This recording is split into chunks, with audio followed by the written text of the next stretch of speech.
Shovel Network in Ferndale. It's the Soul of Detroit podcast. Tonight, William Shatner. Channel 4's Nightcam. And comedian Sean Windsor.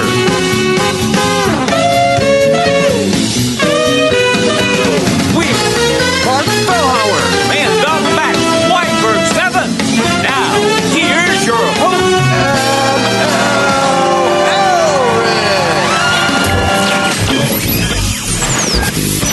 You asked interrogative questions. Out of my face. Go on. What are you doing? Come on. That is not paid for by them. That is paid for by the people of Detroit. You might be qualified, ML. I'm not qualified for this job. Let me tell you something. You want to go right now? Okay? You want to go right now, Albert? It usually doesn't take this long for me to be lied to on this show. But But we were lied to before we even started by Mr. Mark Fellhauer, who told me that was the worst intro he's ever done. I thought it was. And I'm not saying the other intros are worse. I'm just saying that was a pretty good intro. Oh, wow. Glad the bar's low. Now, it's not as good as our new T-shirts, our new long-sleeve T-shirts, or man. our new caps, which are Sharp. pretty sweet, or as good as this this fine cheesesteak that Chef Dave from the butchery brought by, which is only surpassed by the chips, which are pretty good.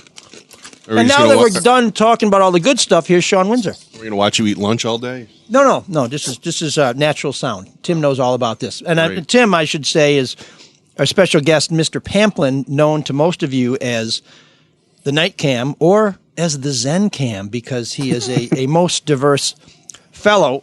Before we get to Tim, I wanted to tell you that we're brought to you today by Roy O'Brien Ford. We'll talk about them in a minute, as well as the butchery and many other fine sponsors, Manscaped, Luke Nowacki, David Hall. Sean Windsor has just joined us. Mark Fellhauer's been here 3 minutes before. I never leave. Before Sean, which is why he rushed the intro. And we'll be joined a little bit later on by Darren Nichols, talking about his latest column for the Detroit Free Press out of the election. And Tim Kiska, who is perhaps the foremost expert on how people in Michigan vote, to talk about the staggering election results out of Detroit. It was not what anybody expected. If you want to know what I'm talking about, you got to sit your ass tight and listen. But first, we have a guest who, in TV terms, we call it a hard out. He's got to be out at a particular time, so we do not want to waste any more time before we get to Tim Pamplin. Tim, thanks for joining us on the Soul of Detroit. Good morning, LL. Good morning, gang. Pleasure to be here. Love that voice. Last time I saw you, people who love Trump and people who hate Trump were exercising their First Amendment rights by cursing at each other, which I did not think was evocative of Patrick Henry or Daniel Webster or a guy you probably know a little better than us, Winston Churchill, or even Boris Johnson.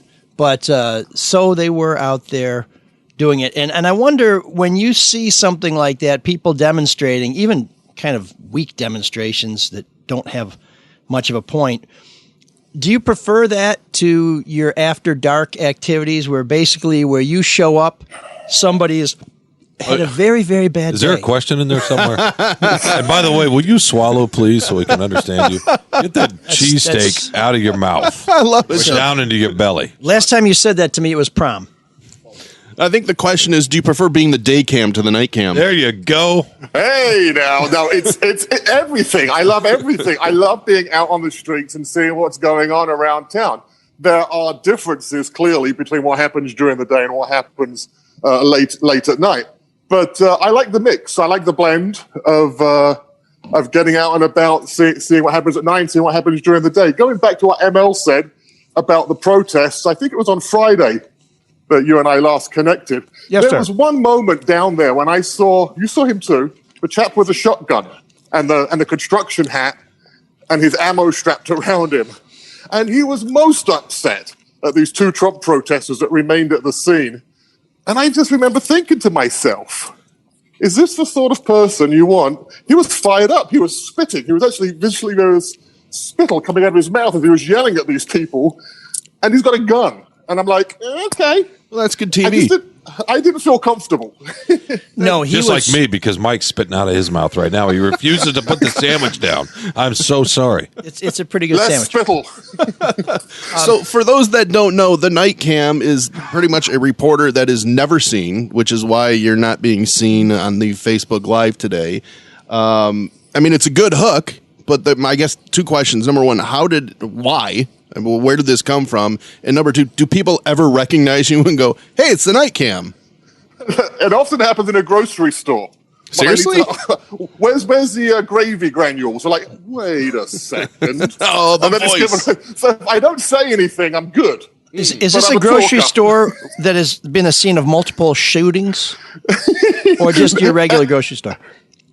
My regular grocery store. Now I'm known over there. They all know me now because I'm a regular. But anywhere you happen to go, it's they look at you, they look at me puzzled because you can see the cogs turning in their head. There's something that's connected. I never give it away. Sometimes I do an American accent, which really confuses lots of people. But it's enjoyable. And how it came about, back to your question, how it began, it was in 2005. The Studebaker plant up on Piquette. 5-alarm fire, massive fire, burned the whole Studebaker factory down to the ground. It was 11:15. I was just a roving photographer, running around, didn't do on-camera reports or didn't do reports. And then Devon got in my ear and says, can we come to you? Because he saw my pictures. I said, sure, let's do this. So I did it. The executive producer got in my ear and said, just, tell us what you're seeing, stay calm, right? Yeah. 5 minutes into the broadcast, she says, do not stop talking. I'm like, okay. I went for 23 minutes. By 11:20, the rest of the crews had arrived. I think Mara McDonald had arrived on the scene. They got established.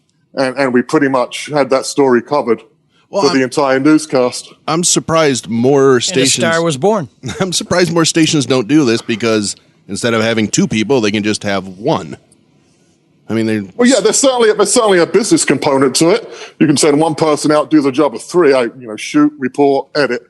There are some downsides to it. Obviously, I'm alone. No one's got my back, and I do go into some sketchy areas. Yeah, is there a time you can remember where you went to a place and it was a little freaky? You were a little maybe scared. Oh yeah. There's bullets have whizzed by my truck. You learn real quick. You don't. I remember one of the very first shootings I did in Southwest Detroit. I was there before the police were there, which was kind of a no-no. Yeah, and not uncommon, sadly. Right, yeah. I get there, there's no police, and then suddenly I'm seeing the shooting continuing. I was just a few blocks away when it went down, so I was there very quickly. At that point, this was like 14. Just after I started doing the Nightcam, I decided, okay, that's my message. Wait till you see the red and blues approach slowly. Now, Tim, when you're on the street, do people understand who you are? They may not recognize you by face. They might not hear your voice until you start giving the play-by-play. But when people see a lone photographer speaking into a microphone from Local 4, does anybody say, oh, the Nightcam's here? It does happen. Yeah, it does happen. And that could be a double-edged sword. Yeah, the Nightcam's here. Let's take his wallet. It could be a double-edged sword. Some people could say, oh, we love you, man. Give me a hug. And we used to hug and high five, and it was jolly good. But now it's more of, fist bumps and air fives. Yeah. But then there's the other side of it where I may have done a story on someone who got killed or someone was a shooter or someone went to jail and their people are at the scene. And now I'm suddenly the enemy. And the feeling of the media, feeling like the enemy, has ratcheted up quite a bit, certainly in the last couple of weeks here, where there are members of the community who feel like the media are the enemy. So, Tim, in nationally, particularly in conservative areas, and I've encountered this in other parts of Michigan, the media, there's a lot of hostility there because of the past 4 years of demonization coming out of the White House and this whole fake news moniker that's been foisted on us. But Detroit's a pretty democratic city. Do you find increased hostility towards yourself and other news crews here in this democratic stronghold who don't agree with President Trump on just about anything? Yeah, I don't work just in the city, of course. Sure. We've got a large area that we cover. You just got, the bottom line is you have to keep your head on a swivel. You have to know what situational awareness is something that you have to have out there. I mean, you just have to. If you let your guard down for a second, that's when there's a problem. My trick is to get in and get out. I don't stick around too long. I talk fast, get the facts out, and then move on. Well, I'm still amazed at this origin story. So, do you have a journalism background? Or is it just from filming people you picked up how to do stories? No, let me tell you, this all started, according to my mother, when I was 5 or 6. I was watching a show on the TV called It's a Knockout, right? It's like Wipeout in America, you know, Wipeout? Yeah, oh yeah. Crazy obstacle courses. Yeah, great show. Yeah. So in England, it was called It's a Knockout. And I would sit there mesmerized, not at the contestants, but at the camera people who were running around the obstacle course with them, you know, doing the obstacle vicariously through their camera lens. And Mum tells me that when I was 5 or 6 years of age, I said, that looks like a really fun job. I don't want to be the guy doing it. I'd like to be the guy showing who's doing it. So from a very early age, I've always wanted to be the camera person. When I left England 30 years ago, there were 4 TV stations in the entire country. Really? Okay. Yeah. And about 60 television camera news photographers. Getting into that profession when I left was impossible. So I had to make some choices. If it was a goal, a life goal that I wanted to achieve, I'd have to make some geographic changes. And the opportunity arose, and found a lovely lady from Pasadena who sponsored me. Sponsored you? Was she little and old, or she wasn't that Say again? same? Was she little and old, or was it a different lady from Pasadena? No. She was absolutely lovely. Her name was Sharon, a fashion designer. She was on sabbatical. It's a great story. She was on sabbatical. She wanted a traveling companion. We met in a hotel in London where I was working for my dad's law firm. And she got cold feet. She said, I need someone to travel with me around Europe, North Africa, over to Israel. Would you be willing to join me? Hey. So, yes, the rest will be in the book, I'm sure. And so was your first stop over here in California, or did you come to Detroit? I mean, how did you get to Detroit? Because there are lots of markets where if you're sort of doing the meat grinder, as we do here, you know, the big story is cat run over by stroller, as opposed to 5 guys shot by 5 other guys who were shot the day before, and they're waiting for 5 guys to come and shoot the rest of them tomorrow. Let me tell you, Detroit is I think the number 1 news town in the country. It's by far the variations of news stories that we get here on a daily basis. I've not seen anywhere else. Detroit was my first television news job market. I was lucky to come into market number 10 as a first gig.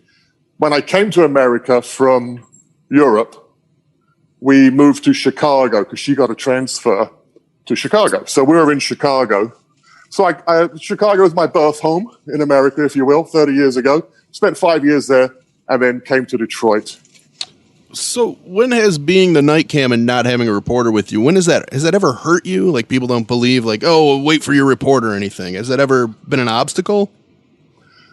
I don't know that there's too many obstacles, but the biggest issue with not having a second person, I touched on it earlier, is just being alone. The issue. Yeah. No one's got my 6, right? So yeah, you carry? Not allowed to. No. That's, you're not allowed to. That would be a corporate policy. Work rules. Really? Yeah. Yeah, it's just the lawyers say not advisable, not allowed. Yeah, that's probably a good idea since it'd be on camera. Do people ever confuse you with Rob Walchek because your voices are so similar? No, I never get that. Often people say, are you Australian? I had someone say the other day, are you German? I'm like, German? German. I don't know where that one came from, but yeah, no. So I remember... I got confused with Vic Skelly last night, who's a very fun photographer at our station, does the NFL sideline cameras. Vic is outstanding, but he's a little more rock and roll than you are, I think. He's a very distinctive appearance, for sure. Yes. Yes. And of course, the owner of the V-Mail Vintage Boutique in Dearborn Heights. If you're ever in the neighborhood, check it out. There you go. Yes, man about town, Victor. So I remember when the Olympics were over in London, they sent you over there. What other? I mean, do they give you a lot of freedom being the Nightcam to go wherever you want to, or do unique things, do different things? Because that's one of the things I love about it is that, hey, it's something in the news that's different. Right. No, they do. I mean, obviously, the mainstay of the Nightcam is breaking news on Local 4 at 11 o'clock. Mm-hmm. It's different. Someone said to me last night, it's borderline tabloid. Yeah. I don't know if that was a compliment or not, but I said thank you, as one does, and carried on.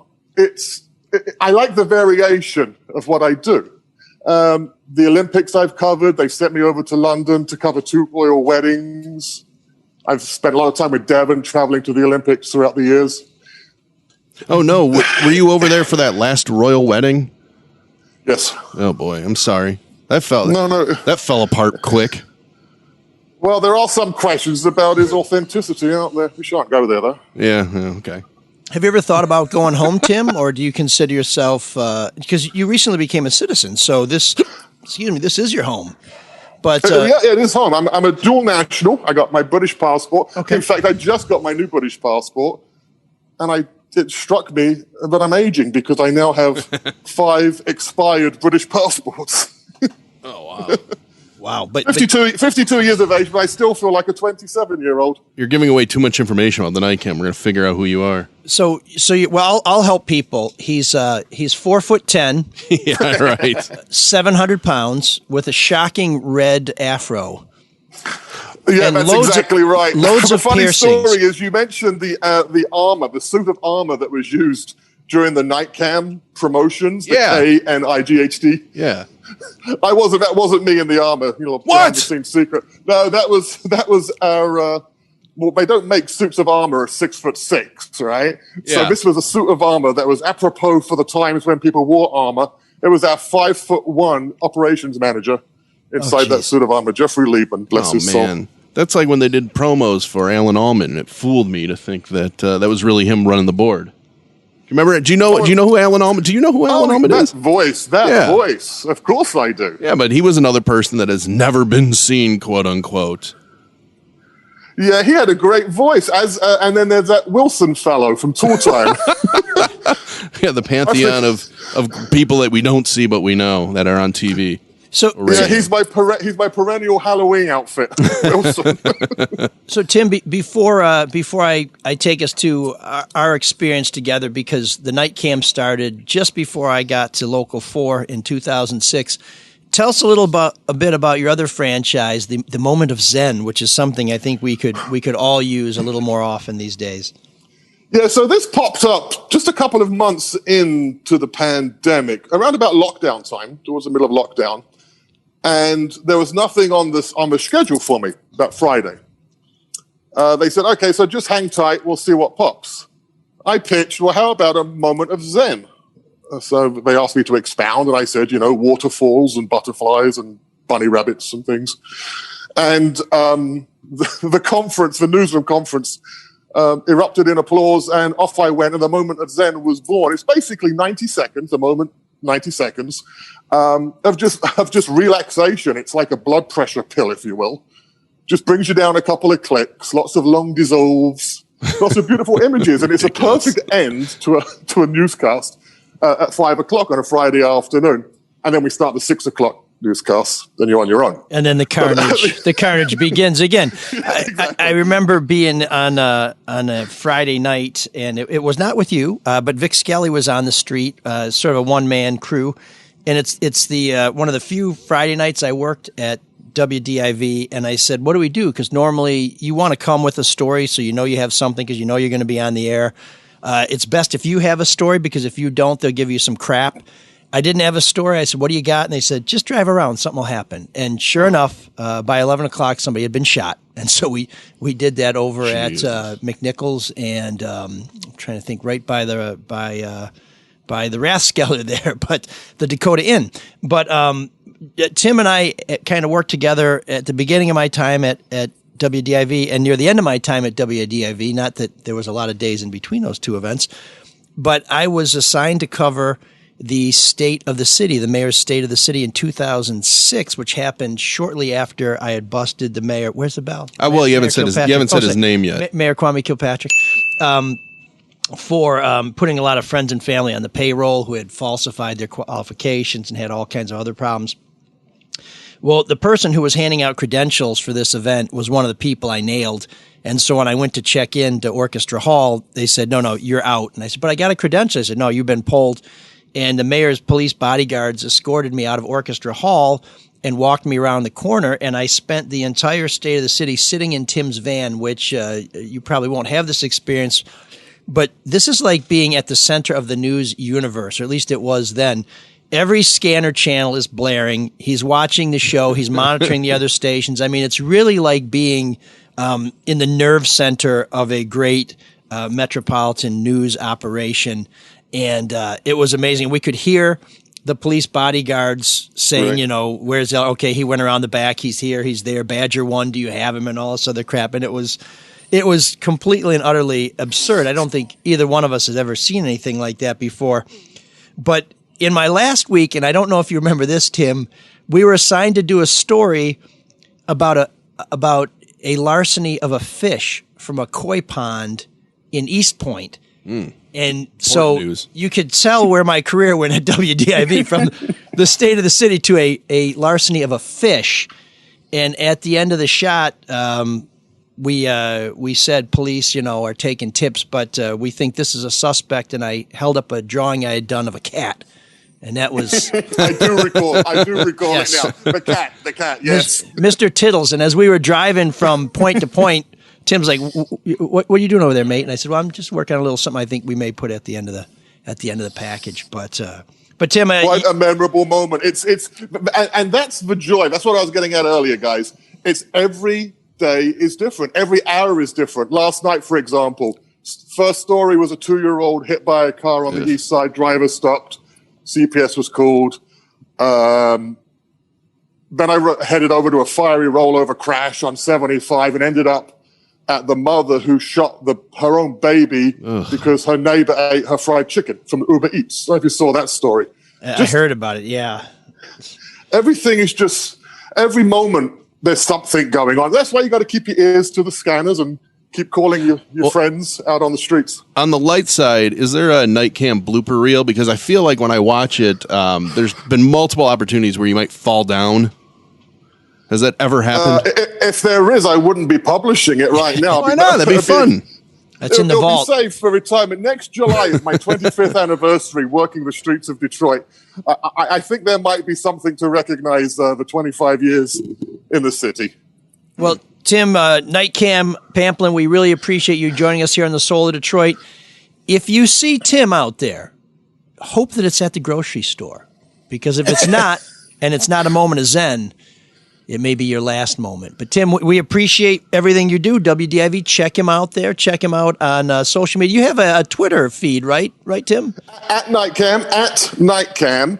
And then also, obviously, at Local 4. And then timothypamplin.com. You can find a compendium of all the pieces I've done over the last few months or so. And plus, there's an entire section on the moments of Zen. So if you want to zen out for 20 minutes, head over there. Yeah, so if you've just landed on this planet and you need to get caught up, there's lots of places to do it. Tim, we appreciate the work you do. We appreciate you keeping us informed. Please stay safe, my friend, and I will see you on the street. Absolutely. Cheers, guys. Bye now. Thank you.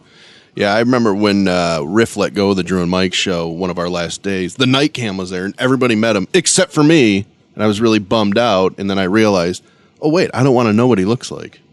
You didn't want to spoil the match. Wait, I'll just tell you this. He's a handsome man.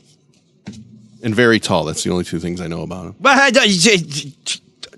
not giving. How's lunch going on over there? This is fantastic. In fact, Windsor and I could hear you eating lunch, so that was fun. The getting shot by somebody over Uber Eats is one more reason to go to the butchery. And Chef Dave's with us in studio here today.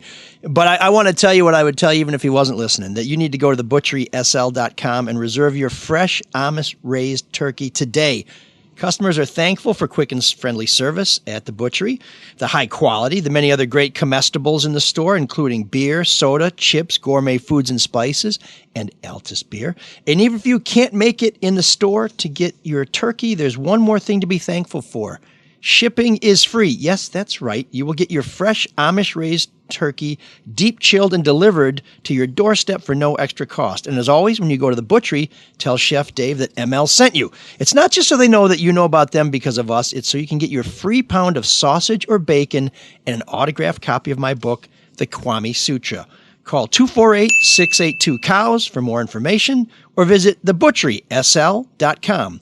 You'll be glad you did. Dave was telling me, too, I think if they buy a turkey, you donate one to, I forgot what the organization was, but one will just be donated. A good cause, yes. For every turkey who orders a turkey, they'll give away a turkey. I almost hit one yesterday. What? Yeah, I was driving down the road, flew up right in front of me, and its wing clipped. It was huge. It was probably 3-4 feet with its wing spread. It was just like a 747 taking off very slowly. But that would be turkey on turkey crime? I guess so. It's a tragedy. It's a tragedy. But, wild turkey. So, so the butchery, and we are enjoying some amazing eats here from the butchery. So I can tell. Like, we can hear. Well, you're not going to win that one, ML. You show up late, you miss out on the good eats. No. I'm not worried about that. I just am enjoying the drool. It's not drool. It's the exquisite juice. The mastication. That's a word you would use, by the way. Mastication. Going on over there. That's very Elrickian. I was known in high school as a furious masticator. I knew that was coming. I'd shoot a lot of stuff up. Wait, did you hear Kilpatrick in there? No, it was just for... Okay. Speaking of Kilpatrick, he had a Lincoln Navigator, which is produced by the Ford Motor Company. And if you're looking for a new ride, I'm trying to way to link our beautiful, lovely sponsor with... that Navigator was beautiful and lovely. It's a Ford dealership. Come on, man. It's a great product. Power through. So if you're looking for a new ride, service, repairs, or even just a top-notch oil change, Roy O'Brien Ford in St. Clair Shores is the place to go. My mom bought a red Focus wagon there, her little red wagon. She's pretty groovy. And 110,000 miles later, she's still a satisfied customer. And she's not alone. Roy O'Brien has been taking care of customers for nearly 75 years from the corner of 9 Mile and Mac. But if you don't quite feel like taking the right track to 9 Mile and Mac, as they say, go to royobrien.com. That's ROYOBRIEN.com and check out Fast Track, which lets you choose your vehicle and options. But that's not all. You can pick your deal, lease, finance, or cash, get the value of your trade-in, apply for financing, and schedule delivery of your new ride. If you go in person, Roy O'Brien Ford is serious about protecting you and their employees. I've been to the dealership, and I can tell you they are taking every measure to protect your health while you explore your options. To learn more, visit royobrien.com or call 888-566-5851. And be sure to tell them ML's mom's son sent you.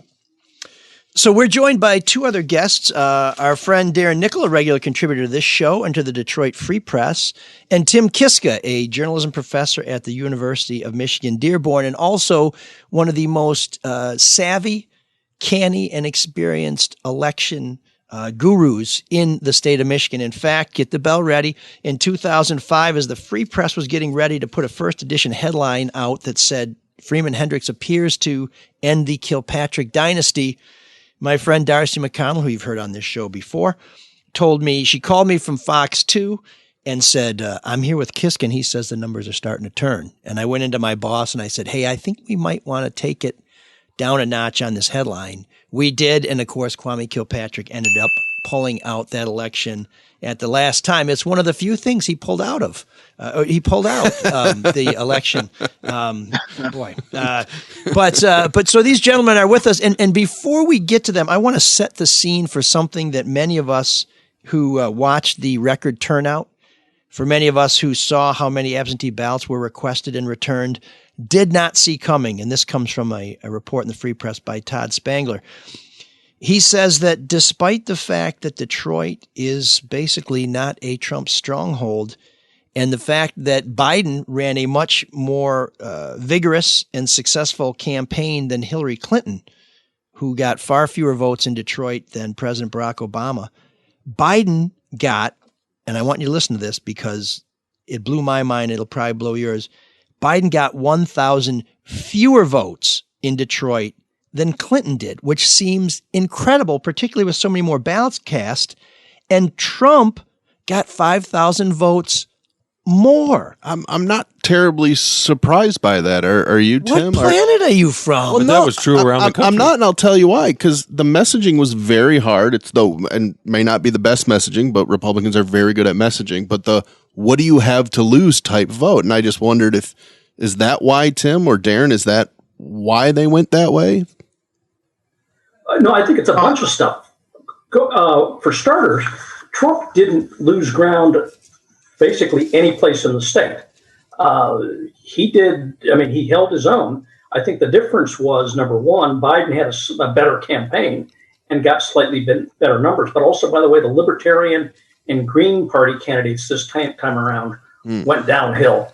And I think that was the difference right there. So if anybody thought, well, this election, the Trump people took a dive, that's not true. The numbers are right there. He held his way around everywhere. And I've got some numbers out of Macomb County and Sterling Heights and Lathrop Village and Roscommon County up north. Same thing. There was very little drop off there. It was that Biden just did somewhat better, and no Green, no Libertarian candidates there. But Darren, wouldn't you think if there were thousands of votes that went to the Green Party and the Natural Law Party and the Libertarians and the I'm Wasting My Vote Party in 2016, and those candidates weren't here, that those votes would go to Joe Biden? Because I think a lot of those votes were, I'll never vote for Trump, but I ain't voting for Hillary. But instead it was Trump who gained votes. I mean, what did you think when you saw that? Well, I was a little bit surprised at the numbers, but we also have to keep in mind that there was an underground movement that was called Walk Away, the Walk Away movement that was going on among African-American people all throughout the country that promoted not voting for Joe Biden and really taking a listen at Donald Trump. And so I think a part of the numbers you see is a result of the Walk Away movement. And I learned about it back in August when a good friend of mine, she came out and said she was a part of the Walk Away movement. And as a result, I think that there were other people of all social economic groups that were a part of that as well. So they walked away, but where did they go? Did they walk over to Trump land? Yeah. Yeah, they walked away to Trump land. They were all, the movement was for them to walk away from traditional politics and to really take a listen to the Donald Trump campaign and what he was doing. So I don't want people to get misled by the tenor of my voice that I'm disappointed by this. I'm just, as someone who's watched elections for a long time, and 20 years in particular in Detroit, I'm just staggered that there would be more votes cast in Detroit, that Biden would have a much better organization in Detroit, and he would get less votes without third-party candidates sluicing some of those votes away than Hillary Clinton. I can see Trump getting more votes, but how is it that there's more voters and the Democrat gets less votes in Detroit? Tim, is Detroit changing? Is this city becoming more bipartisan? No, I think that Darren's really onto something. And by the way, I've seen some reports, for instance, out of Cleveland, same thing, exact same thing. And I think it's not walking into Trump land as much as saying, hey, we're being taken for granted. Yeah. Everybody just assumes that we're going to vote Democratic. Maybe we don't want to do that anymore. Maybe we got to get something, a little bit more respect for cozying up to the Democratic Party. So I think it's more of that. I mean, this is totally anecdotal than anything else. Also, I think I don't know what Darren would say about this, but I think a fair number of people are starting to feel pretty disaffected by the whole thing. Mm-hmm. You know, they're kind of wondering, wait a minute, how relevant is this to my life? And I think you're hearing a lot more of that as well. So all the new voters in Detroit then voted for Trump. Is that what I'm led to believe? I mean, it just seems crazy. Not all. No. Well, Darren, what do you say? Go up, by the way, 2%. By the way, so it's an increment. It's small, but it's still, I think, as small as it is, I think it's a straw in the wind that if I were the Democratic Party, I'd be paying some pretty serious attention to. And it was more men than, real quickly, it was more African-American men than women, right? Right? Among women, the numbers stayed the same or maybe went up for Biden a little bit, or as opposed to the men, right, Darren? Yeah. From what I've read, and that was true around the country. Yeah, absolutely. And you also have to take into account some of the rap stars and others who got involved with the Trump campaign late as he was making a push. You had, Kanye West, who jumped into the race, Ice Cube, and several others who did jump in. Wait. The Cube was with Trump? Yeah. Oh, yeah. Lil Wayne, Ice Cube. Yeah. What happened to America's Most Wanted? Ice Cube. Well, do you want to know the story behind that? He wanted to work, and he put the message out there. And to Tim's point, the Democrats didn't reach out to him, but the Republicans did. They showed a willingness to listen. And that's all Ice Cube said is, hey, I don't care who you are. Just listen to what we have to say. And that sounds like that's what a lot of other people felt. I don't know if that's right or not, Tim or Darren. Well, so from F the police to voting for Trump, I know it's been a long time since Ice Cube was in NWA, but holy shit, that's a... Right, but I think it was more about listening to the Black agenda. Yeah. And I think that is where the place that a lot of them came from. While we can say that they touched on some issues in the African-American community, there was really no clear Black agenda on either side. So as a result, there were a lot of people who felt like they were not wanted and decided to make a change in some sort of way. If I could just make this quick point, we're talking about all this and these numbers and the changes and the percentages Trump gained. Having said that, what saved Biden were black folks in South Carolina in the primary because he was losing. Oh, yeah. And they decided, and I remember you saw the stories, I'm sure, too, Darren and Tim, when this happened, they decided, and it was older black folks, the demographics of that primary, but they decided that Biden was the most electable among that group, and they were absolutely right. I think the other big story, too, is Georgia, where Stacey Abrams got all of these folks registered, got them out to vote. If I would have said 4 years ago, hey, guys, guess what? Georgia's going to turn blue. I think they still have counting a few votes. I think you kind of would say, geez, what are you even smoking? But it happened. And I think they've got a shot at getting at least one, maybe two Senate seats there. So I think that it's, Stacey Abrams, by the way, I think is, by the way, she's walking on water in the Democratic Party right now because they're kind of looking at her and saying, thank you very much. Well, the Democrats, they seem to lose or have lost a lot of that rural blue-collar votes, especially in Pennsylvania, that they've always had because they took them for granted. And it does seem like they're starting to take minorities for granted. But, Tim, I wanted to ask you regarding the vote in Detroit. Was it just for Trump, or what about, a Republican never wins state legislator seats, but was there a movement there? Did it affect the down ballot? By the way, taking a look at John James, 2 years ago, he got about 5% of the vote. That's about where he landed this time around. We got 3,000 more votes this time than last time, in 2018. But then again, there was a heavier turnout because it was a presidential year. So there wasn't that much movement there for John James. I'm hearing anecdotally that, he just turned a lot of people off. There wasn't, I don't think there was that much movement in general. So it was Trump. It wasn't the party. That's interesting. Yeah, I think so. Well, gentlemen, before we go, Darren, you had a column in the Free Press that ran after I guess the media elected Donald Trump. What's your take on where we're headed now and what this meant to a lot of folks in this area? Well, I think my column sort of laid out that there was a sigh of relief among the African American community. And I struggled with what was I going to say. And as a result, I looked into what Van Jones said on Saturday, where he got very emotional in terms of what this means in terms of police brutality, what this means in terms of a number of things that the division within the country with that came directly from the president, his stance on not condemning white supremacy, and all of those things weighed heavily on the black community, and as a result, there was a sigh of relief. There was some joy, and there was a pin let out finally on Saturday because people were on pins and needles between Tuesday and Saturday morning. Or as many people said, they felt like they could breathe now. So, gentlemen, thanks for joining us. Tim Kiska, University of Michigan Dearborn, journalism professor and elections guru, and of course, Darren Nichols, contributing columnist at the Detroit Free Press and a contributor here on ML's Soul of Detroit.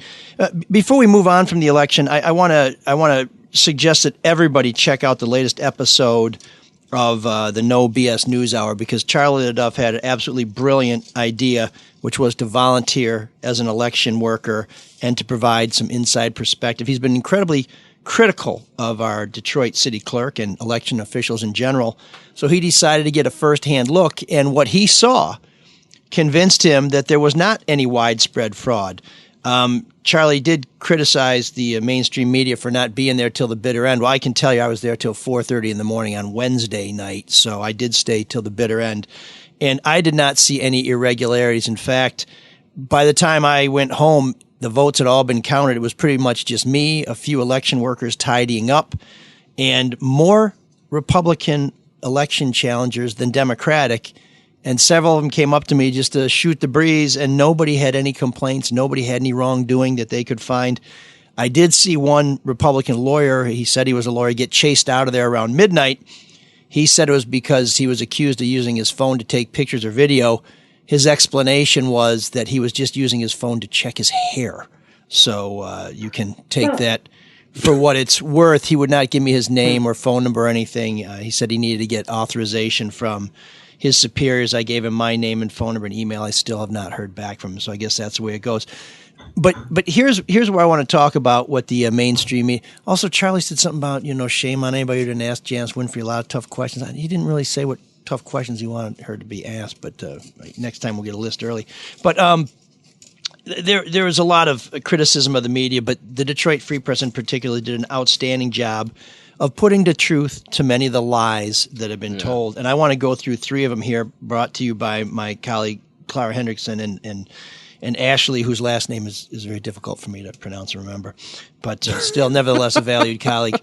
A Detroit man who died in 1984 did not vote via absentee ballot. A viral post claimed the Detroit man who died cast an absentee ballot. The man, William Bradley, was born in 1902 and passed away in 1984. His son, and get this, oh my God, I think we've just unraveled the conspiracy, also named William Bradley, said he lives in the same house where his father used to live. So that's where the confusion was. When his ballot was initially logged, it was incorrectly attributed to the William Bradley born 118 years ago. Through a clerical error, that was corrected. So an easy mistake to make, but here's where reporters are different from assholes. We hear something that sounds like it might be true, and we try and get an explanation. When we have an explanation, we don't tell everybody that there's a conspiracy. We say, look, here's why you might think there's a conspiracy, but here's the real deal. Here's another one. Biden did not receive 100% of 138 votes counted in the middle of the night. Okay? This was another clerical error of sorts. A since deleted tweet posted by Matt McCowie. Well, we're not going to give his name because we don't want to send people to more of this fake news shit. He said that during a results update in Michigan, Joe Biden received more than 138,000 votes early Wednesday morning, with no votes accruing to the other presidential candidate. Well, it turns out what happened was there was a clerical error from Shiawassee County, not exactly a hotbed of Democratic support, by the way.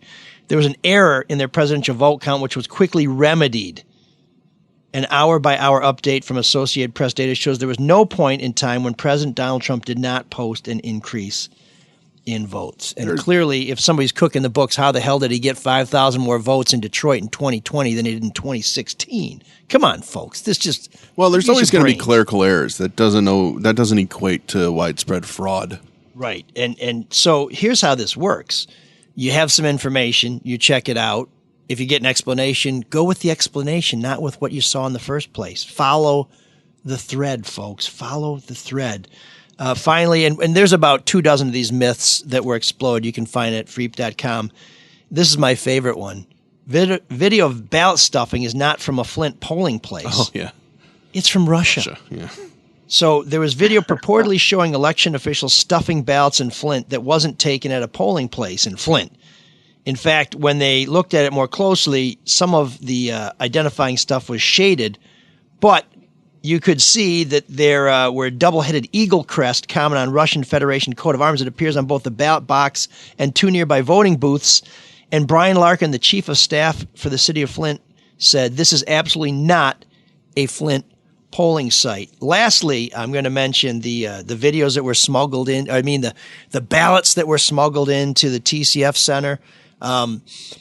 Channel 7 pointed out, no, that was our wagon bringing in video equipment. So I saw someone on Twitter had said that I'm a photographer and I've never seen anything like this, to which I responded, you're either not much of a photographer, you're very new to it, or you're a liar. Because in 25 years of doing this, everywhere photographers go, particularly videographers, they bring a ton of shit with them. Yeah. Tripods, batteries, cables, cameras, you name it, computers. So please, please, please, people, there's plenty for us to fight over. There's plenty of problems for us to fix. But let's not create them just because we don't like the way things happened. Let's stick to the truth, okay? And Tucker Carlson, you worthless douchebag piece of shit, criticizing Detroit and questioning whether we have a right to help pick the next president of the United States. Dog whistle. That's I mean, all that is. listen, Tucker, that is come to Detroit. Whistle. I heard you on this network talking about what a tough guy you are. Come and prove it. Come to Detroit and you tell us we don't have a right to pick the next president. Because we sure as hell do. And you can keep your acres and your mule, because we're going to kick your ass if you bring that chicken shit, Swanson frozen dinner inheritance to this town. We're not going to have it. Thanks for your time. Thank you, Tim. Thank you, Darren. All right. I won't change my mind on anything, regardless of the facts that are set out before me. I'm dug in, and I'll never change. Brainerd, infinity. Brainerd infinity +1. No. Don't you just hate guys who act tough because they have a microphone and they're in a basement? I'm referring, of course, to Tucker Carlson. Well, your beard is coming in, so you're feeling it a little bit, I take it. Manscaped. We're going to talk a little bit. Wait, is that your beard or is that hoagie? That's no gristle in this. That's good eating satisfaction. We are going to talk a little bit later in the show about Manscaped. We have a deal. If you buy some products from Manscaped, use promo code ML, you get 20% off and free shipping, and you can be a fly in the wall for this show. We will let you zoom in and see this show from beginning to end, which may or may not be an inducement, but we check it out. It's actually not that bad. Yes, sir. Before we get to our great debate, I have to tell you about somebody who's given great deals, and that's Hall Financial. Rates are still at all-time lows. If your current mortgage is above 3%, what are you waiting for? You could be saving money. And currently at Hall Financial, almost 70% of all loans don't require an appraisal. Call Hall Financial today to see if you qualify for a no appraisal loan. Ask for my man Dan Morrison. He will take care of you just as he took care of me. If for some reason your loan does require an appraisal for the month of November only, so don't wait, Hall Financial is going to pay for it, up to $500. Believe it or not, closing times have sped up again. Right now, the majority of loans at Hall Financial are closing in 10 business days or fewer. Just go to our website and check on the Hall Financial link to get started. Hall Financial, lower payments, better options, more personal attention. By the way, Tucker Carlson's own attorneys said to defend his ass in a lawsuit. Karen McDougal lawsuit, that he doesn't talk. He doesn't say the truth. He says things that aren't true. It's just for effect. So okay, whatever. We're just gonna move on. A lot of pundits do. Right. His lawyers went on and said our client's a liar. So I don't know. A lot of pundits have that. I don't agree with that. I love you, Mark, but some anyway, maybe. You think he's the only one? I don't know about that, but I'm not sure about a lot. No, but we actually have his team on the record saying, listen, our guy, this is all just for show. The rest of them we know, we can figure it out. And it's on left and right. I've been a defender of CNN for quite a while, considering them more in the middle than on the left, like MSNBC or the right. Fox News. But I have to tell you, watching Anderson Cooper and some of these other people who are supposed to be the moderators, the anchors, the what have you, just gloating over Joe Biden's victory. They're entitled to their own opinion. We all have our own opinions. But when you're a journalist, you've got to be in the middle. But that's the thing. They're not journalists. The primetime people on all these shows, that's what I hate about it, because that means any news. If you're from the right, you don't want any news coming out of CNN, and if you're from the left, you don't want any news coming out of Fox. And they still have legitimate reporters. There's good people at Fox too that aren't pundits. No, that's very true. But you got to separate the two. But Mike's point is absolutely right. And by the way, Anderson Cooper was a journalist. He was a self-appointed journalist. I mean, he was a citizen journalist, but he was on the scene all over the world, right? Sure. For a long time. He's got some chops. But I'm with you. I used to defend CNN all the time as fairly down the middle, kind of mainstream. That was a different definition of mainstream back then. But especially under Trump these last 4 years. They've completely shifted to the left. Not only that, their pundit panels used to be split. And right now their prime time or whatever, their nighttime panel through all this is two Democrats, David Axelrod, a former campaign manager for Barack Obama, right? Mm-hmm. Yeah, former Chicago Tribune journalist. Van Jones, who's his name was mentioned earlier on the show. Those two, and then there are a couple of... They have Rick Santorum. And then Rick Santorum. But they beat on Rick Santorum. So it's 2-1, but then Anderson Cooper hosts the show, and he's clearly left, so that's really 3-1. He needs to be the late, great Alec Trebek. I'm just going to read the questions or read the answers and let you ask. I mean, I want to see him be more of a moderator than a partisan. And the same thing happens if you watch Fox 2. Poor little Juan Williams is sitting there getting the shit beat out of him by 4 or 5 conservatives. No, for sure. But CNN didn't used to be that way. Exactly. And they've really changed. They have. I've spent more time watching them during this election than I have in a long time. I pretty much just used to watch them for Breonna Keeler, who... If you're watching, that's all Trump. That's all they've done, Mark. Right? Well, yeah, but that's covered Trump for the last 4 years. That's what makes them money. It's right, and they've given up whatever impartiality they tried to used to have anyway. But that doesn't mean that doesn't exist in other people on the network. No, but for sure. I just think CNN has kind of gone from middle to moving. Very far, and it's too bad. Give me a call, Brianna.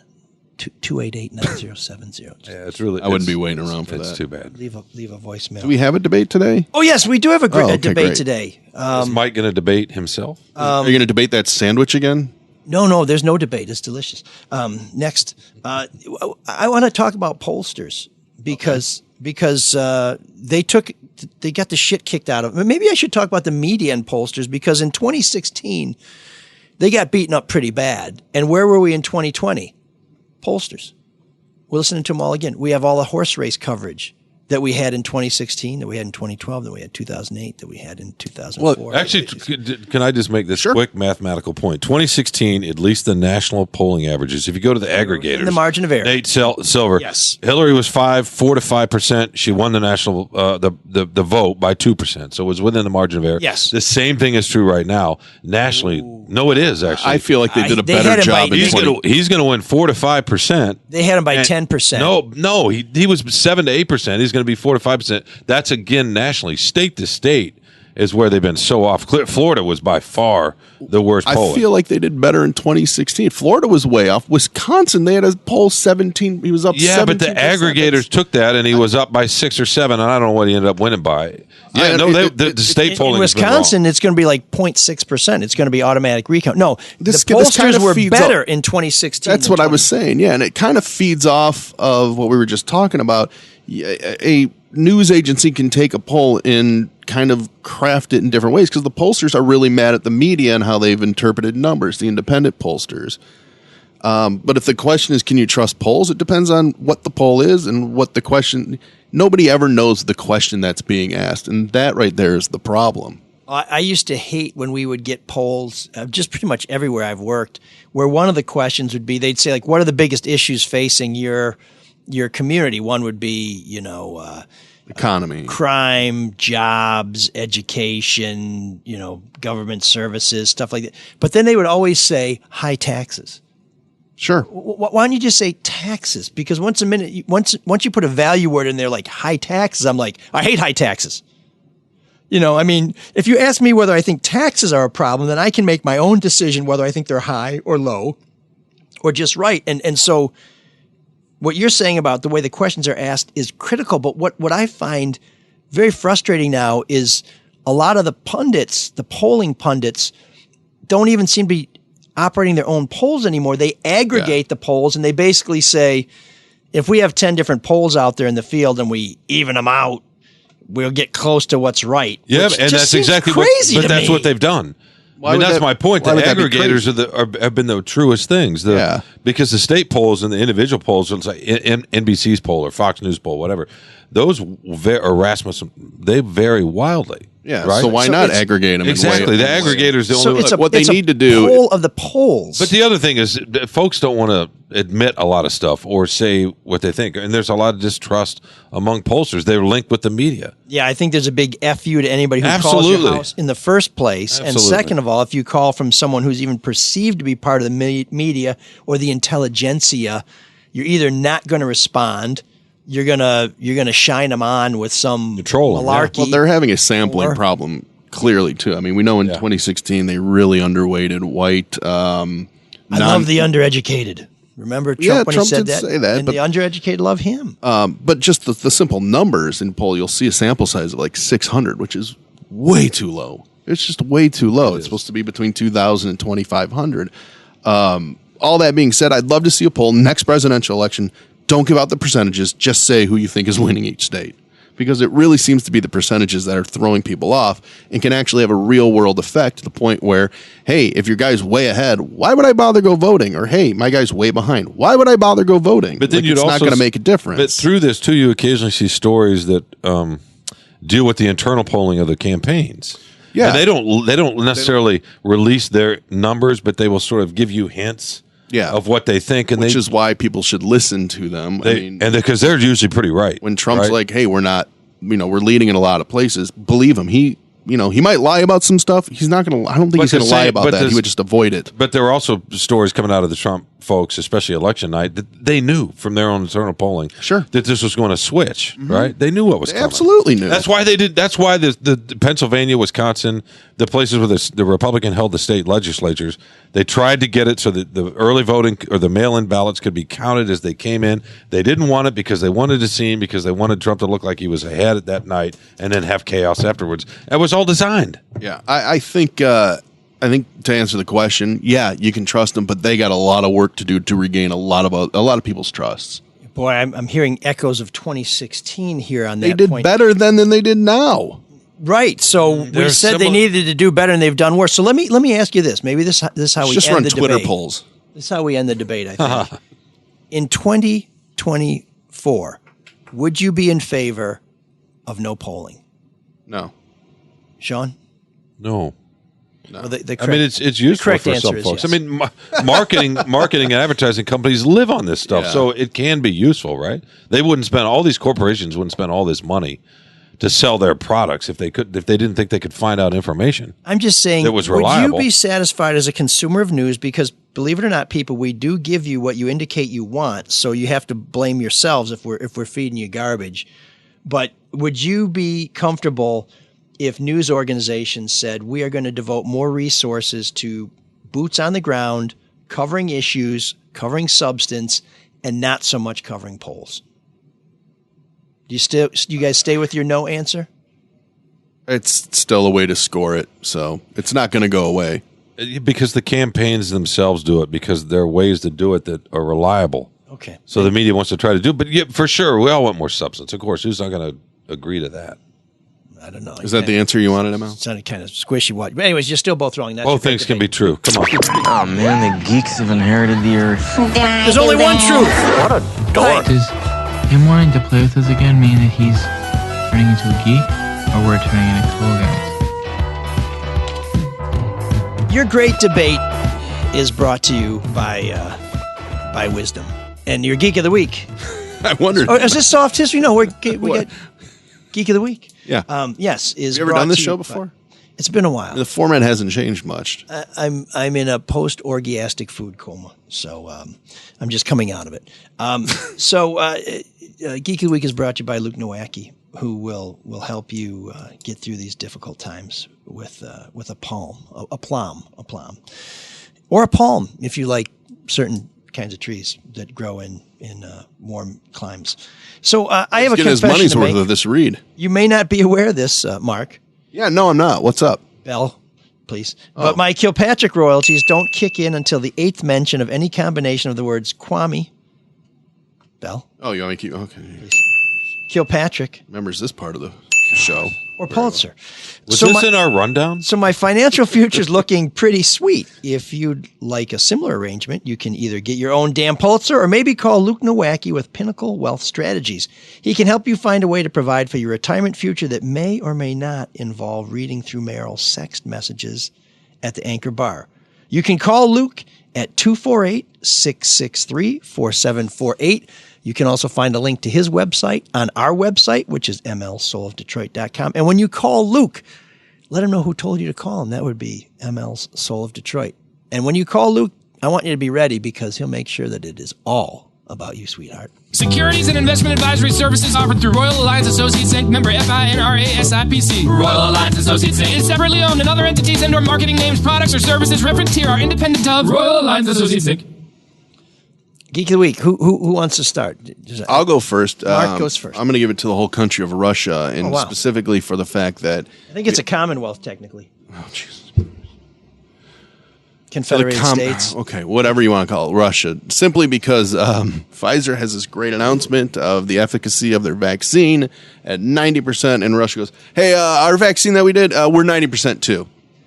Didn't they have a vaccine like 6 months ago? Didn't Putin's daughter take it? Yes, yeah. What happened with that one?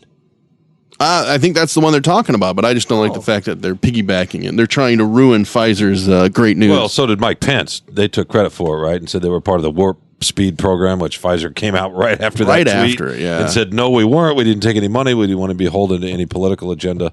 We did this on our own in any case. But I'm more mad at Russia. So I'm not mad at anybody. I'm anti-conspiracy theories, but I can't help but want an explanation as to why Pfizer didn't make this announcement a week ago. Did they just find out? Lab results, maybe. I don't know. You know what's interesting about that? So I have a lot of... That is kind of...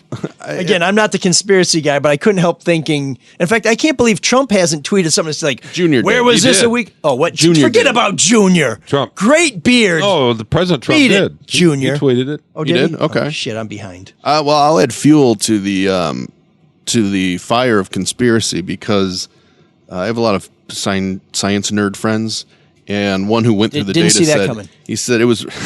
I know, but isn't it kind of a surprise? Said that this kind of trial they usually provide the data after about 32 patients, but this data was presented after 94. So it's better. I mean, it's better to have more data, but it is interesting that. Why didn't they do it after 32? Did they not have 32 a week ago? I saw Fauci yesterday talking about the modeling. And how they being more decide difficult. 94 was better. I mean, those seem like very random Fauci was numbers. talking about that, but you could also say Fauci's part of the conspiracy too. I don't know. Fauci's going to be looking for work soon. They got Esper. Now it's Tony's next.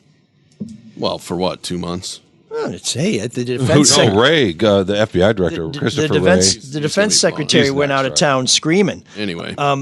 Sean, who's your Geek of the Week? Well, I don't want to have a Geek of the Week this What? week. In the spirit of not pointing fingers, not judging anybody. I know it's not fun. Were you just not prepared? No. There could be several of them. I could go on about Newt Gingrich. I thought about Mike Pence and. What about take people who credit. thought the Wolverines were going to go 7-1? I made myself the geek a couple of weeks ago, or a month ago. I could do that every Tuesday or Wednesday or whatever day you want to do this, Mike.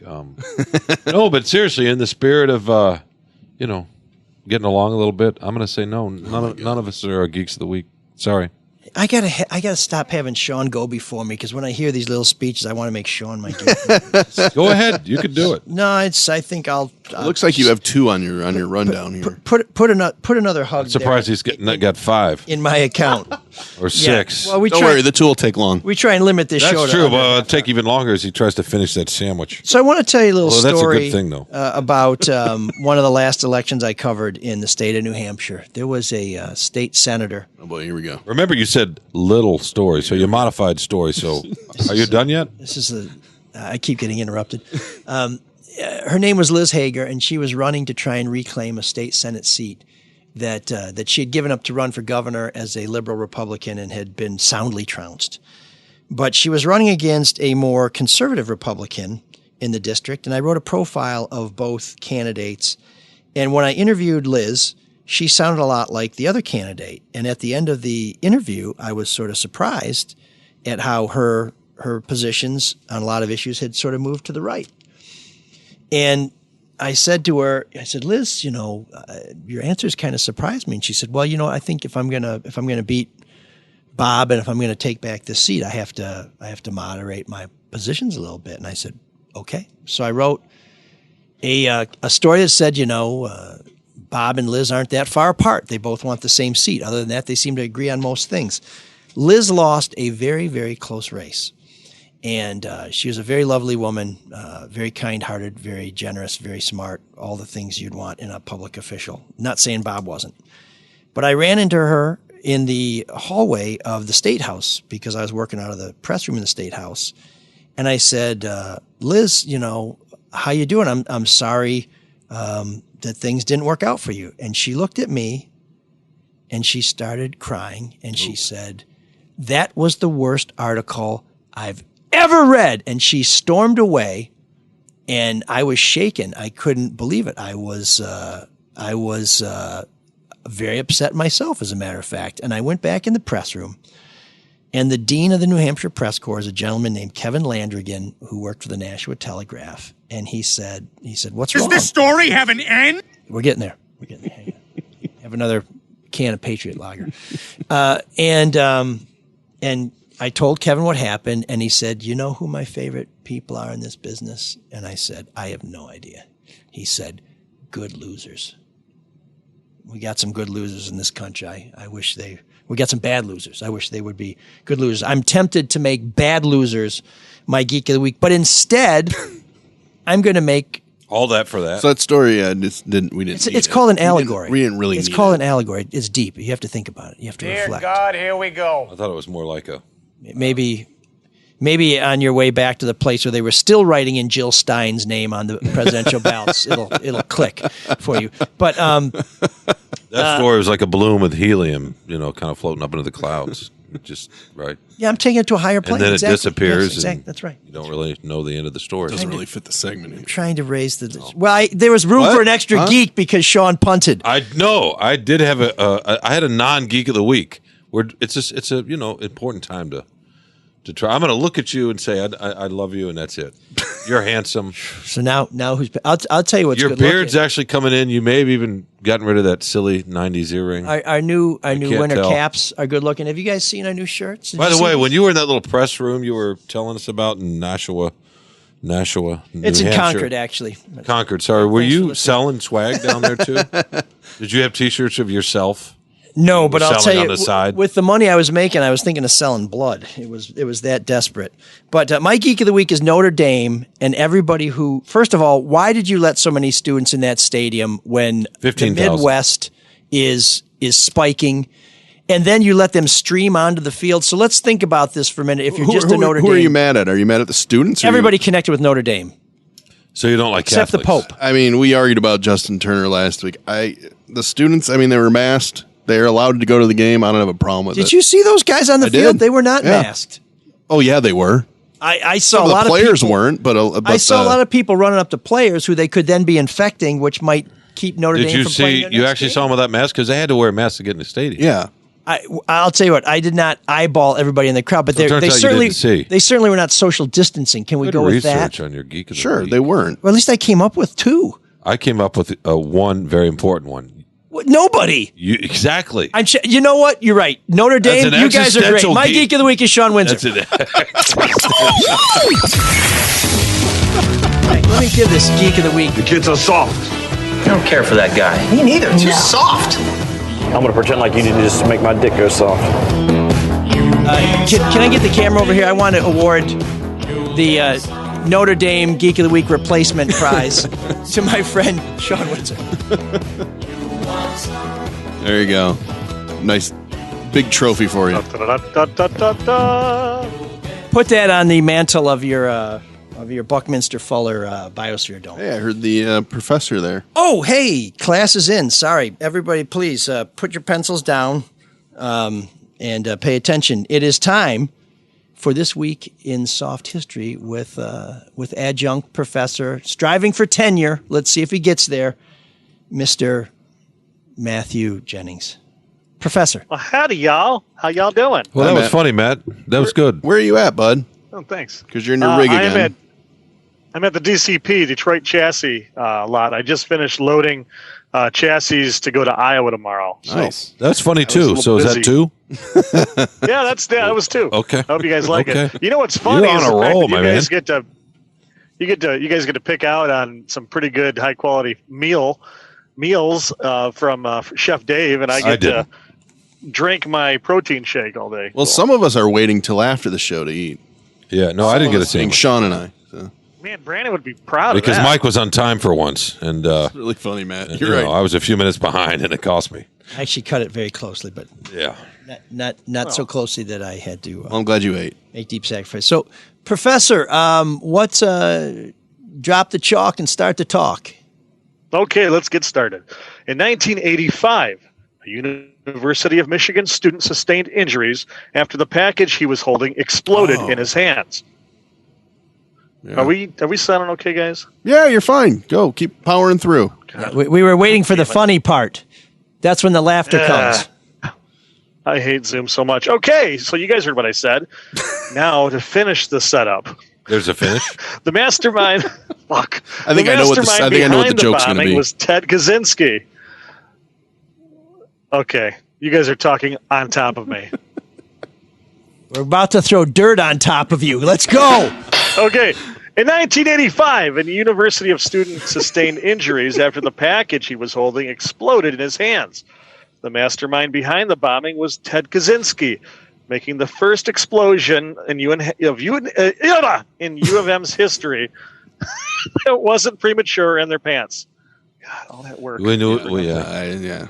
Well, yeah.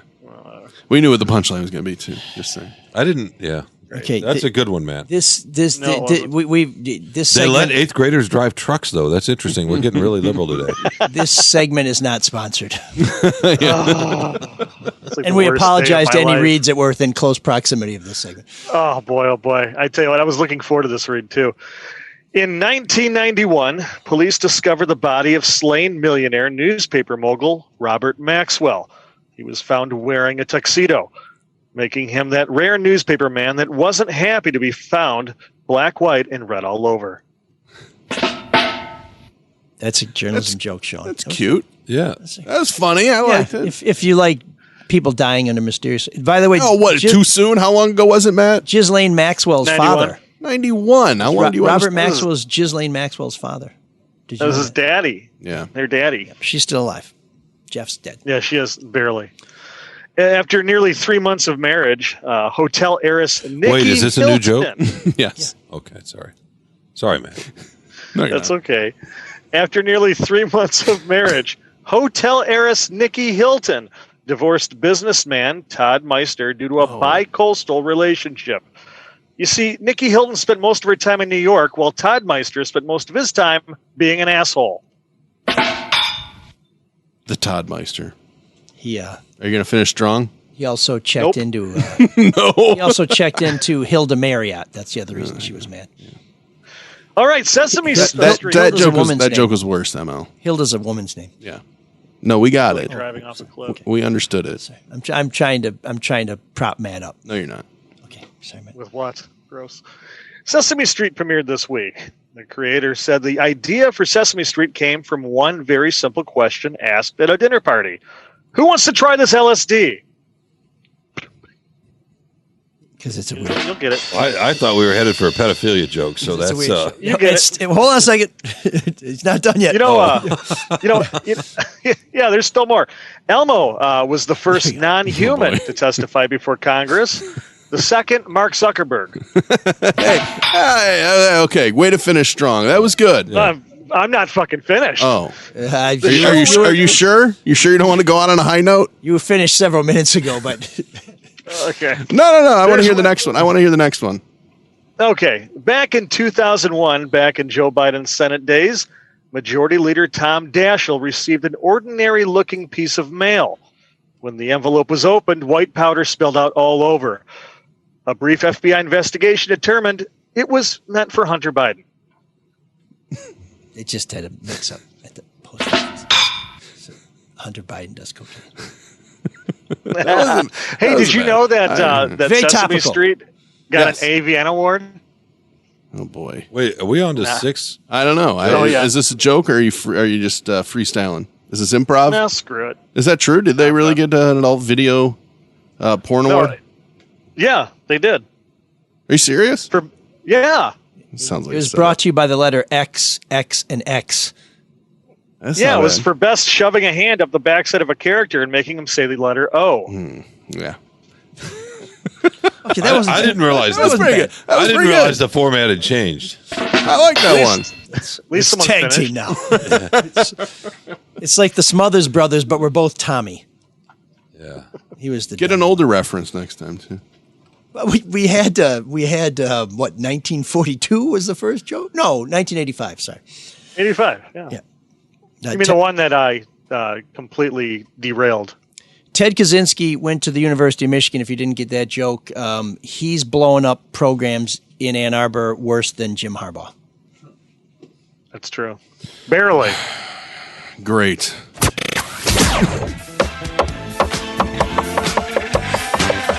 Hey again. There's an all-night party in room 7609.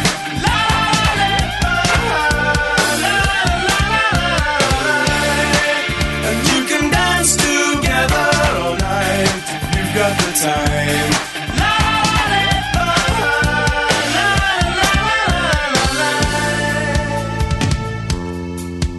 Well, if you're still with us, you understand why Tim Pamplin does not want to be seen. we may want to enter one of these witness protection programs ourselves going forward. But first, our president-elect, some people call him not president-elect, but other people call him Joe. He says that he is going to address the COVID-19 crisis with science. And he's inspired our selection for this week's edition of Room 769, where we are having non-traditional bands and performers cover new wave classics. And it doesn't get less traditional than William Shatner covering Thomas Dolby's She Blinded Me with Science! Science! It's poetry in motion. She turned her tender eyes to me as deep as any ocean. Yeah, baby. As sweet as any harmony. Oh, she blinded me with science. She blinded me with science. Blinded me with science. And failed me in biology. When I'm dancing close to her, blinding me with science. Science? Science! I can smell the chemicals. Blinding me with science. Science. Science. Science. Science? Science. It's poetry in motion. Poetry in motion. And when she turned her eyes to me, as deep as any ocean, as sweet as any harmony. Oh, she blinded me with science. Blinded me with science. Blinded me with science. And failed me in geometry. When she's dancing next to me. When I'm dancing next to you. Science. I can hear machinery blinding me with science. Science. It's poetry in motion. And now she's making love to me. The sphere's in commotion. And the elements in harmony. She blinded me with science. Science! Blinded me with science. Then hit me with technology.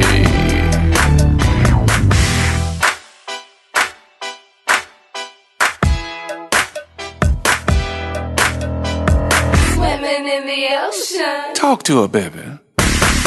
William Shatner here, riding on the mothership, just for the funk of it, baby. Good heavens, Miss Sakamoto, you're beautiful. I don't believe it. There she goes again. She tied it up and I can't find anything. All my tubes and wires and careful notes and antiquated notions. But it's poetry in motion. Who, me? And when she turned her eyes to me, I'm as deep as any ocean. as sweet as any harmony. Oh, she blinded me with science. She blinded me with science. Blinded me with science. And hit me with technology.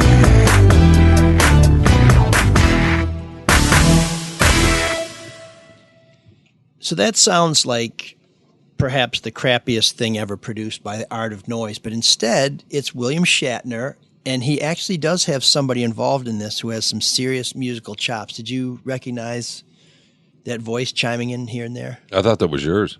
No. The female voice? No. Oh, well, that's true. He is a little high-pitched. The one, the only Bootsy Collins. Oh, really?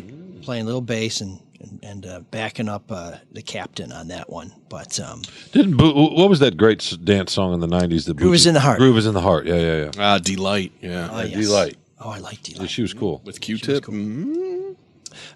So, but you would never play anything like that. Because it was popular. That's the whole point of Room 769. We're playing the stuff you don't Blind know. Me to Science We're trying to. Yeah, But right. this, as you may spoken have noticed, word over Blinding Me to Science. as you may have noticed over the last 6 weeks, we've taken a new tack on Room 769 just to change things up a little bit. You're right over there. Would you go ahead and get something to popular drink and stuff. get that out of your voice, God. please? Come on, just Everybody should swallow. have seen the rest of the butchery food he was shoveling in during. Ooh, we song break. forgot to play our Altus sounder for Tim Pampling. Can we play that? I closed it already, but Okay, I can that's get all it right. back up. Then I'll keep the Altus then. If it's a package deal. If we don't play, then you get a free Altus for being on the show. Then I don't have to deliver the Altus. So I'll just. I love how you make the rules up so you end up with more beer. It's a good. No, I'm being serious. I think that's good. It's beer has ruined a lot of people's lives, and I'm just trying to make sure that doesn't happen by consuming as much of the good beer as I can. But Shatner is That's Mr. Shatner. Mr. or Captain or Sergeant, wasn't he? T.J. Hooker, wasn't he a sergeant? Yeah, maybe. I think He's done a lot of things, and I don't know who he was in the Barbary Coast. Maybe he was a civilian in that one.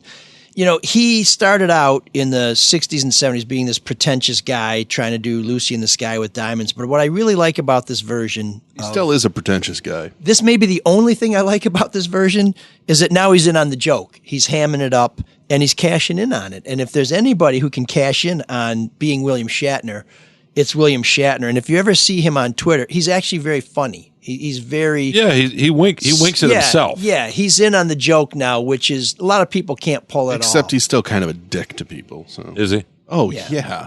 Still? Well, Yeah. Just he's- ask his biological son. He's still the captain. Oh, what? What's this now? Yeah, the one he won't admit to, but whatever. That's a whole nother story. That reminds me, the king of Belgium, I think it is, just acknowledged his daughter, who he denied for 20 years. But that's a different show. We'll talk about that next week on ML Soul of Detroit. You spend much time in Brussels, do you? Actually, I was Antwerp? I was at the Cadju Cafe last night, and I had their flash fried Brussels sprouts. See, why I thought you were going to say he had mussels and It was delicious. and fried. Sean, don't ask the question. It's going to lead to another They actually 30-minute have- I tangent. thought it might actually go somewhere interesting. So They have more mussels than they know what to do with right now. A lot like me. You do? And they, I knew that was and they get over there to Cadju and have some Your forearms are looking a little, there's some tone to them. Brussels sprout power, baby. I see a little cinnamon. So anyways, Room 769, we are still taking nominations for non-new wave bands playing new wave hits. I will tell you, we have so many nominations, we'll never get to them all, but we will always take something better than what we've got teed up. I can't say that this week was better than anything we had teed up, but we couldn't resist the tie-in to science. So there you have it. I think we're getting close to the end, mercifully. I want to thank Rebecca for being our donor this week, our sole individual sponsor, the sort of the Ricky Bobby sponsoring his own car. If we had a race car to give Rebecca, it would have a Cougar on it, because this show is sponsored by me, meaning her. That didn't work out at all. Not at all. Not one bit. I thought I was going to bring that one home, but I did not. Mark, to those other people out there who would like to be dragged into some misfired stream of consciousness, how do they do that? If you want to be next week's Rebecca, go to mlsolodetroit.com, little donate button. Take you right to PayPal. And no amount is too small. No, keep talking, Mark, please. The other thing is, make room for MLs. The other way you can other way you can support the show is by patronizing our sponsors. Chef Dave's here from the butchery. Please go out and see him in. It's well worth it. In is it Sylvan Lake? In Sylvan Lake. That's the SL on the butcherysl.com. That's where the hoagies are from. Yeah, There's I've been staring at for the last ton of food. That's right. So all good. Let our sponsors know how you found them, because that keeps them coming back. And if they keep coming back, we'll keep coming back. And we don't just take money from anybody. If we have them on the show, we think the product is one you can trust. And I'll tell you, the butchery is worth the trip for me coming from the east side. So please support our sponsors. And I want to tell you again about our Manscaped. Go to manscaped.com. Purchase anything there. Their nose trimmer, their beard trimming, and other accoutrements, devices, parts of your body, appendages you can shear safely and efficiently. They have wipes, which I won't get into what they're used for because my mom listens to this show. They have shampoo and body wash, which smells great. It's got kind of a nice eucalyptus scent to it. If you go on there and you spend, let's say, about $50, give or take a couple bucks, send us proof of your purchase to mlsoulofdetroit@gmail.com, and we will invite you to be a fly on the wall to participate via Zoom in a future show. Our pregame, our postgame, everything in between. It's a once-in-a-lifetime opportunity, or at least once in your lifetime opportunity if you're very, very old. So get in on that. And as you may have seen in our Facebook Live, I was pimping the new long-sleeve T-shirts and our beanies. We also have some super cool hoodies. You can take a look at those at our website. They will ship in time for Christmas for sure, or any upcoming holidays that you want to take somebody a very nice, distinctive gift. And you can still get a deal on our hockey jerseys. We also have masks, gaiters, keychains, T-shirts, stickers, and autographed copies of the, get the bell ready, Kwame Sutra. Sounds so good when you do it. Please subscribe to the show, share the show, rate the show, and love the show. And give us feedback. I have a ton of feedback here, starting with Herbie Herbst. Sounds like says, a good guy. Yeah. Based solely on his name. I love the new wave jams. I don't gravitate toward that kind of music, but I love music enough to listen to any suggestions, and I've found a few gems in your Room 7609 segments. I'm more of a rock metal fan with a soft spot for smooth, old-school hip-hop, but I often wonder, what would Nine Inch Nails be without new Synth? wave? Yeah, good point. And he goes on to say, I'm curious if you or Mark have listened to Pulsifer's new album. I heard it. The quote I got was, "It doesn't suck."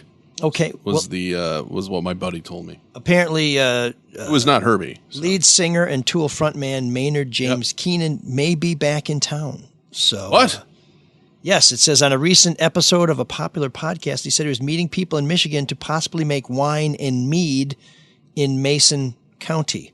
Oh shit! Yeah, can't He's wait. An interesting guy, Maynard. To hear the next episode. So that's from Herbie. Thank you, Herbie, and sorry about the COVID, unless that's a different Herbie. Herman, no relation to Herbie. You know, Kirk Herbstreit. You know, they didn't ESPN take their pregame show off because everybody was sick? No, that was Fox. It was but, Fox. Okay, nice whatever. try. Guys with too much money. Desmond's the one with COVID on the stupid ESPN. pocket squares and goofy hats. Can I ask you a question real quickly? You're reading out. Did you print these out yourself? I did. At home? Yes. I just realized what on the back of his media pass. What he did. So you you found a stack of this, ladies and gentlemen, says Police Department Media Pass, November 3rd, 2020. So you found a stack of these and shoved them into your printer because you didn't want to go to Staples and buy printing paper? No, because these are no longer useful, and I want to save the earth. Okay. Like everyone you live with in Ann Arbor. Mark, this is why he's in the spot he's in, Yes. and you and I are. This is one rule he lives his life by: it's waste not want. This is unbelievable. That's right. Of course, now we're wasting time. Impressive. Which I don't want. Oh, we are? Well, you're talking about the back of a piece of paper. I don't see how that's relevant. You're taking other people's waste and putting it in your printer and saving money. That's awesome. So I Herman. feel like an idiot. Yes. What did Herman say? Herman says, great Lee Thomas interview, and was glad to hear that the entire crew enjoyed the Dope cover. Herman suggested Dope, who did a great cover of Dead or Alive's "You Spin Me Round Like a Record Baby." You can find that on a Halloween episode. It's difficult to find good new music or new good. No, it's difficult to speak. To proofread? It's before difficult. I'm going so on thrown air? off because I'm just thinking about how this piece of paper is a second life and how precious that is. It's difficult to find good new music these days, so I've been looking increasingly toward the past in recent years to uncover older hidden gems, and Room 7609 fits that bill nicely.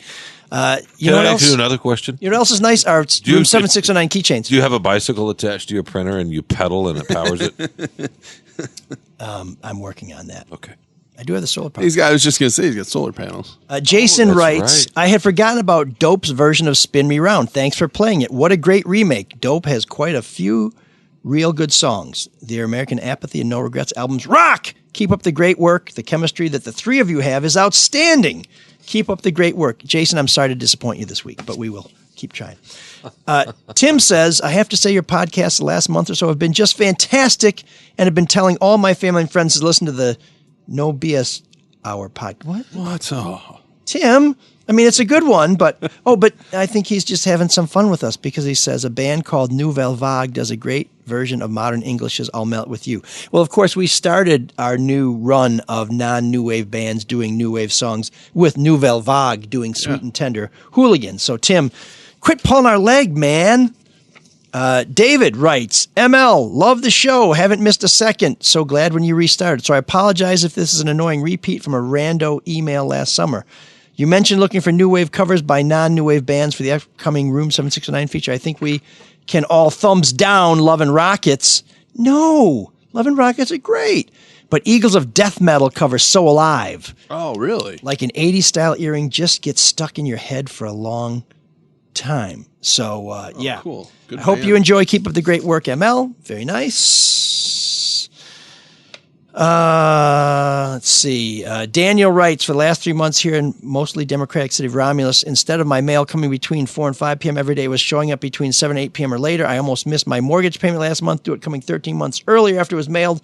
Now that the election's over, my mail's back to coming between 4 and 5 p.m. Very interesting. He suspects a conspiracy to suppress the vote, and he attaches a post to a kinfolk of his who was volunteering to count the AV ballots in Romulus. They worked from 8 a.m. until 4 a.m. the next day.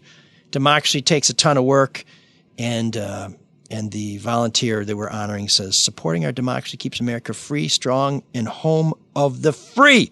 I am proud to be an American, and we are proud of the work you've done. Lest you think that I don't it's think all there's any conspiracy. sweetness and light. No, they were pretty open about it. Oh, come on. When you look at old mail, I found an email box on Facebook that I didn't even know people were getting their messages sent to. I've been trying to catch up with messages going back all the way to 2011. And I ran across this little gem from 12/12 of 2018. Well, this will be relevant. From Albert Irvin, who lives in Detroit. He kind of brings it home succinctly. It just says, you a bitch. Okay, I take it back. I don't. Totally relevant. I don't remember what I was doing Totally relevant. in December of 2018, but well, you were being a bitch. Albert Irvin did not appreciate it. So I'm so sorry to disappoint you. But life's a bitch, and I'm so alive, which brings us back to Love and Rockets and Eagles of Death Metal. So maybe we'll sneak them on before we move on from this. Let's see. Mark, we had a voicemail. Do we have time to play the voicemail? Should we play the voicemail? We're already, way over time. So, yeah, I guess we have time. Okay.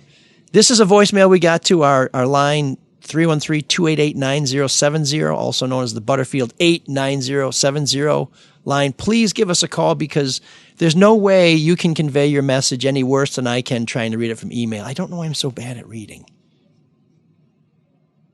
Can't even take live fucking calls? Fucking coward shit. Fucking coward shit. Take live calls, you fucking cowards. And that was the feedback from the line. Actually, I guess I can read it better. Did that sound like Matt Jennings? Oh, maybe it was. Else recognize that Matt. voice? No. Oh, boy, not very academic there. Not too many podcasts take calls, but we are on Facebook Live, so you're more than welcome to spot off there, and we'll read it. I mean, I watch them all. All the comments come in. Yeah, so, I'm sorry that you only know 7 words, and one of them... He sounded nice, though. Sounded lovely. I don't care if he listens. No, I'm fine with that. I'm sure that when he's kissing his mother, he's very gentle. Be nice. No sorry. Geeks of the Week this week. No. Just the entire student body at Notre Dame. So, anyways, who are masked but not social distancing. Okay, yeah, we got it. Trying to save that one. Damn it, I'm so proud of that one. Program notes. Still waiting back to hear from State Representative Karen Whitsitt. Shocked. Who said Kwame Kilpatrick would be freed. Has she talked to anybody? Has she made any comment about it? Not that I'm aware of. How convenient. We're also still waiting for Kwame Kilpatrick to be freed. I'm owed 2 bells. Oh, that's right. Sorry. That's like 10 bells today. I'm glad. I know it's a fun little bit we do, but 10's probably a little too many. Did you hear ringing in your head when you're driving home? I did. Well, at least you're not drooling. And Sean, what are you up to? How are you doing? What's going on? Did you have to watch the Lions? No. I did. Oh. Yeah. I did. It's a beautiful stadium, though. Ford Field? No. Wait, what was your column today? I read your column. And They I can't were in remember. Indy, right? It was a Michigan-based They were in one. Minneapolis. Oh, right. Sorry, I'm not a big Lions fan. Great stadium. Was it a Michigan? I wrote Michigan, Indiana, Lions, Minnesota. Then what did I do? Izzo. Oh, then I wrote about the Izzo one was Then I wrote today, about yes. Stafford and the week he had and so forth. And Is there a Windsor curse? 11 or 12 years he's had. You wrote about the Spartans. They Good sucked. player. Michigan sucked. Lions sucked. Stafford sucks. And Izzo has COVID. Stafford doesn't suck. He's a good player stuck at a miserable organization. But let me ask you this: do you think he's lost more games than he's won as a quarterback? Because quarterbacks get more credit. And I kind of wrote that he can't. He does win games. He does lose games too. The problem is That pretty much narrows it down, eh? if he doesn't play great, then in a lot of years, sure, then they've got no shot at all, and that's. I would agree with that. And that's what's and when he been plays tough. bad, it really shows. Exactly. Yeah. So and then I wrote about Izzo getting COVID for today. Yeah, that was a good column. It's good to hear from him. Oh man. But so I don't know. What do we have? Probably another Michigan loss this week. Maybe not. Easily. Maybe No, not. they're going to Wisconsin. get crushed. I'll be there Saturday night. Your Spartans are probably going to get worked by Indiana. I'm not looking forward to that. Chef Dave Spartans too. Wisconsin will probably rush. They're not just Mike Spartans. Wisconsin will rush Everybody's for like 500 yards. Who knows though? They haven't played in a few weeks. Maybe they're to their benefit. Maybe. Yeah. I mean, early in the season, you usually want some rhythm. Certainly, they're not providing any game film. Okay, so we'll be watching for Sean in the Free Press. Please consider subscribing to the Free Press. They just announced that people are being offered an opportunity to take a severance because we spend a lot of money reporting the news, and we're not making enough money to keep doing it. So some of us will not be there next year.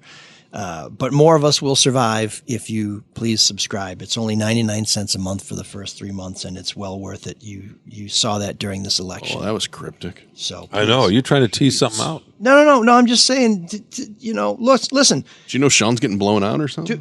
You have been at the Free Press for a couple of months, so probably it's time to move on. I'm surprised I just cleared my probationary period. I'm surprised we're still doing the podcast, to be honest with you.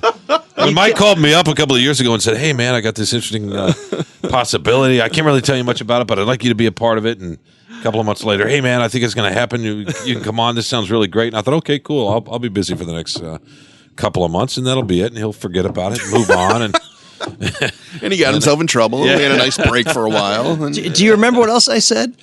as long as I avoid talking about farts and Canadian metal, I think this is going to be okay. Yeah. And then I blew it. You didn't heed that advice. No, it was something. He pitched this whole locker room kind of, not locker room, guys kind of going at each other, poking at each other. Like Mike and I used to do it when I JR. He would, on WJR, and he said, "Come on, we're just going to make fun of each other for 15, 20 minutes or whatever. It'll be fun." And I thought, that sounds awesome. I got to ask you this question: how do you ever do JR when they have hard ends and hard breaks?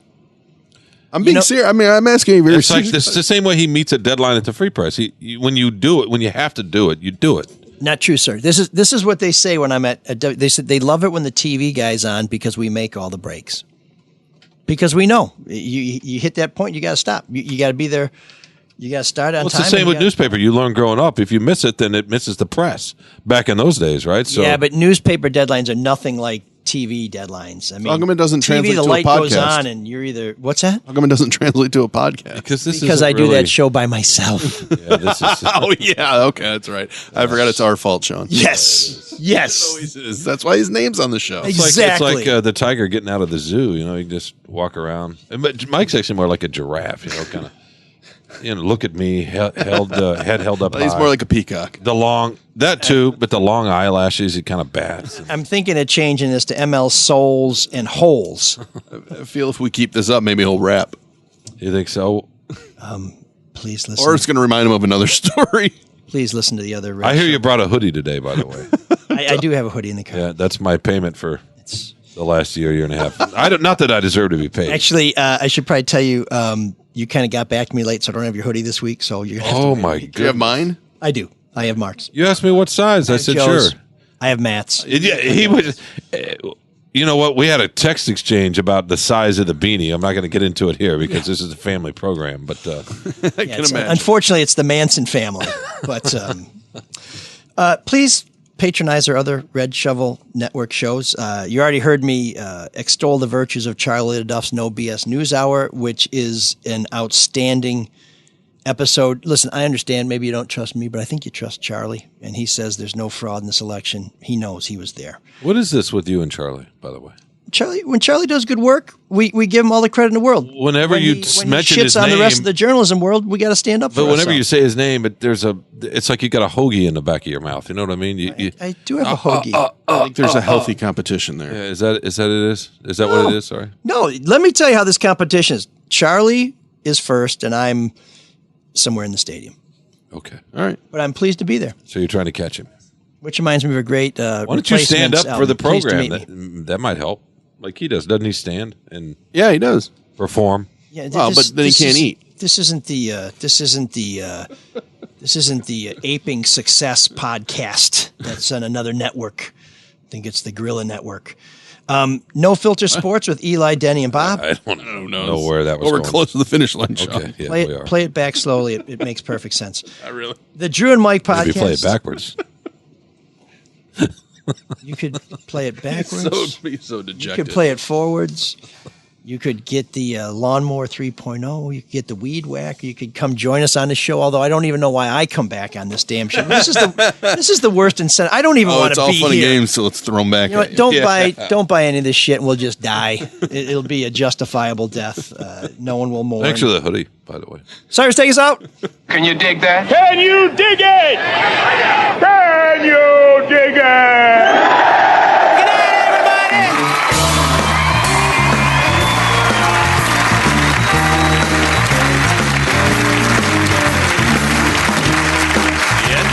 Show song, the part that's never on podcast. I'm just wasting the studio audience's time now. Everyone wants to leave and go grab a drink, but they can't, 'cause I'm singing a song that goes on and on